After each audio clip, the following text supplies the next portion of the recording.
غزل ندا فاضلی کی ہے۔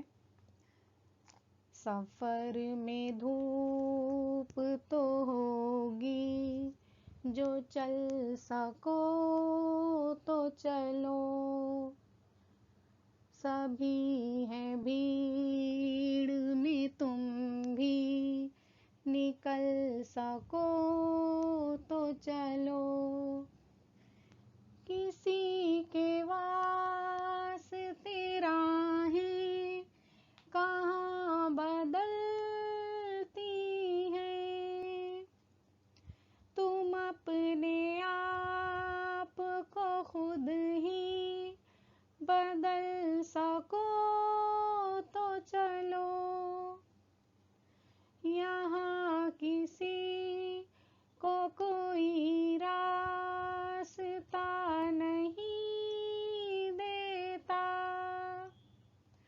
مجھے گرا کہ اگر تم سنبھل سکو تو چلو، کہیں نہیں کوئی سورج، دھواں دھواں ہے فضا، خود اپنے آپ سے باہر نکل سکو تو چلو، یہی ہے زندگی، کچھ خواب چند امیدیں، انہی کھلونوں سے تم بھی بہل سکو تو چلو، سفر میں دھوپ تو ہوگی، جو چل سکو تو چلو، سبھی ہے بھیڑ میں تم بھی نکل سکو تو چلو۔ تو بچوں، یہ تھی غزل ندا فاضلی صاحب کی، جو کہ آپ کے سامنے ترنم کے ساتھ پیش کی گئی ہے۔ امید کرتی ہوں کہ آپ بھی اسی طرح ترنم کے ساتھ اس غزل کو یاد کرنے کی کوشش کریں گے۔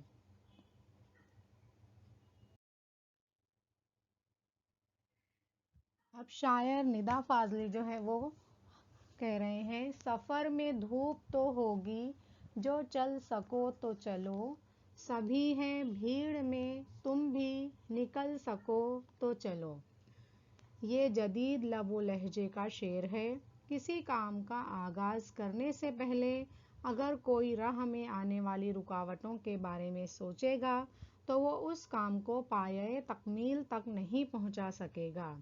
یہاں ہر شخص پریشان ہے، لیکن پریشانیوں کا رونا رونے سے پریشانیاں دور نہیں ہوتی، اس کے لیے عملی قدم اٹھانا پڑتا ہے۔ اس لیے شاعر ندا فاضلی صاحب کہتے ہیں کہ اگر تم عازم سفر ہو، اگر تم سفر کر رہے ہو تو پھر دھوپ سے کیا ڈرنا، ہے نا؟ ہمیں سفر کی دھوپ یعنی سفر کی مشکلات سے ہمیں ڈرنے کی کوئی ضرورت نہیں ہے۔ سفر میں دھوپ تو ہوگی، سفر کریں گے تو مشکلات تو آئیں گی۔ یہاں ہر شخص بھیڑ بھاڑ میں پھنسا ہوا ہے، ہر شخص جو ہے وہ ذمہ داریوں اور فرائض کی بھیڑ بھاڑ میں پھنسا ہوا ہے۔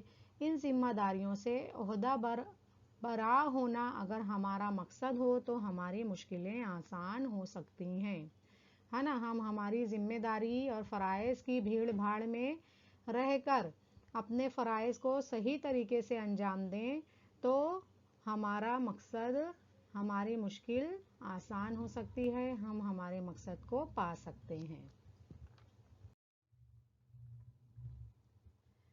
کسی کے واسطے راہیں کہاں بدلتی ہیں، کسی کے واسطے راہیں کہاں بدلتی ہیں، تم اپنے آپ کو خود ہی بدل سکو تو چلو۔ اب دیکھیے یہاں پر شاعر ندا فاضلی صاحب کہتے ہیں کہ موجودہ دور کے لوگوں کی ایک عام سوچ یہ ہو گئی ہے کہ زمانے کو بدلنے کے بجائے زمانے کے رنگ ڈھنگ کے مطابق اپنے آپ کو ڈھال لیا جائے۔ شاعر نے اسی فکر کو اپنے انداز کے شعر میں ڈھالا ہے۔ وہ کہتے ہیں کہ کسی کے واسطے راستے بدلتے نہیں ہیں۔ اگر تم کو چلنا ہے اور آگے بڑھنا ہے تو انہی معاشرے کے تعین کردہ راستوں کو اپنانا ہوگا، اور اگر تم یہ نہیں کر سکتے ہو تو اپنی سوچ اور فکر کے دھارے کو بدلنا ہوگا۔ بالفاظ دیگر، تمہیں کوئی انقلابی قدم اٹھانے کے بجائے زمانے کے مطابق خود کو بدلنا ہوگا۔ جو زمانہ ہے، جو سماج ہے، وہ کبھی بھی نہیں بدلتا۔ ہمیں خود کو بدلنا ہے، ہمیں اپنے اندر تبدیلیاں لانی ہے تاکہ ہم جو ہے وہ آگے بڑھ سکے، ترقی کر سکے۔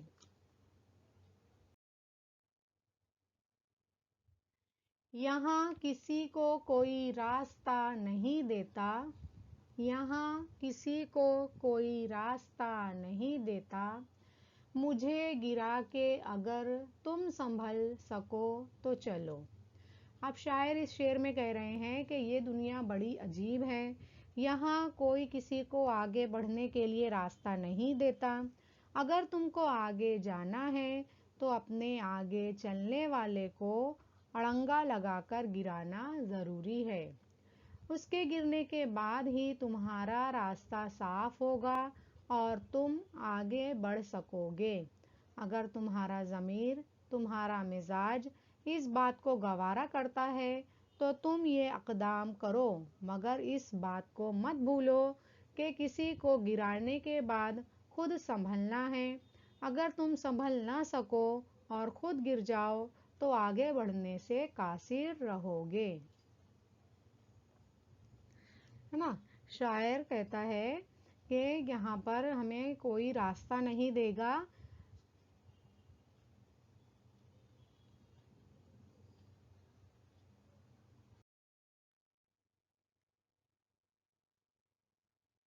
کہیں نہیں کوئی سورج، دھواں دھواں ہے فضا، کہیں نہیں کوئی سورج، دھواں دھواں ہے فضا، خود اپنے آپ سے باہر نکل سکو تو چلو۔ اب شاعر اس شعر میں کہتے ہیں کہ حالات حاضرہ کو پیش نظر رکھتے ہوئے وہ کہہ رہے ہیں کہ اس مفہوم کو، اس شعر کے مفہوم کو سمجھا جائے تو یہ بات سمجھ میں آتی ہے کہ ہمارا کوئی رہنما نہیں ہے جو صحیح سمت میں ہماری رہنمائی کر سکے اور گمراہی کی تاریکی میں ہمیں روشنی دے سکے۔ فضا میں دھواں دھواں ہے، یعنی جو فضا ہے وہ غبار آلود ہے، اور کوئی سورج نہیں جو تاریک فضا کو منور کر سکے۔ اس لیے اب ہمیں اپنے ہی خول میں سمٹ کر رہنے کی بجائے باہر نکل کر رہنما بننا ہے، سورج کا کردار ادا کرنا ہے۔ اگر تم میں اس اقدام کا حوصلہ ہے تو آگے بڑھو۔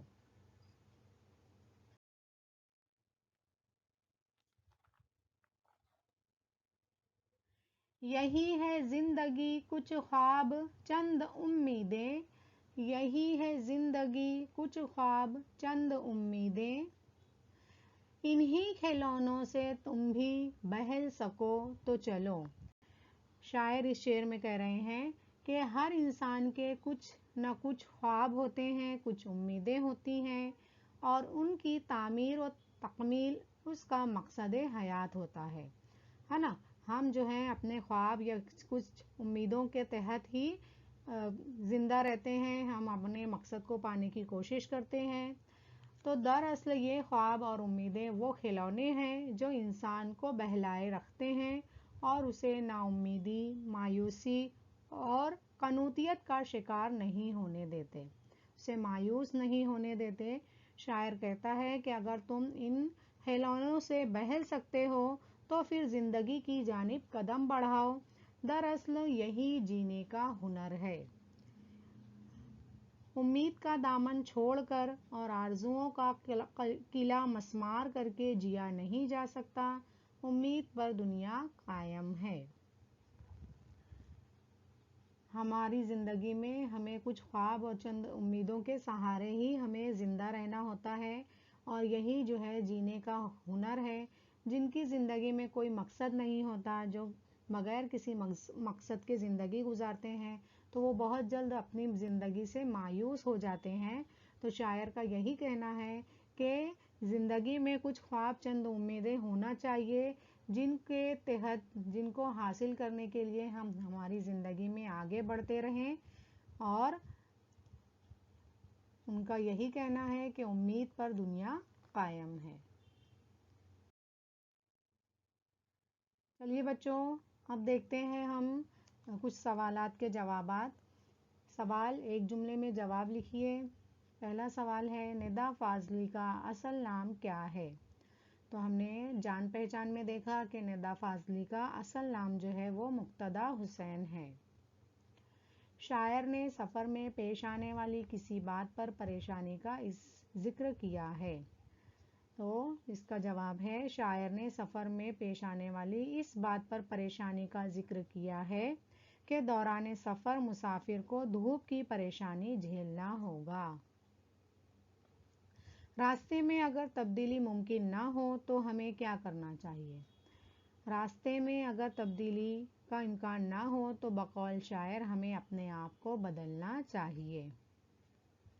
شاعر نے کن چیزوں کو کھلونے کہا ہے؟ شاعر نے خواب اور امیدوں کو کھلونے کہا ہے۔ سوال ہے بچوں، ان مصروں کو مکمل کیجیے۔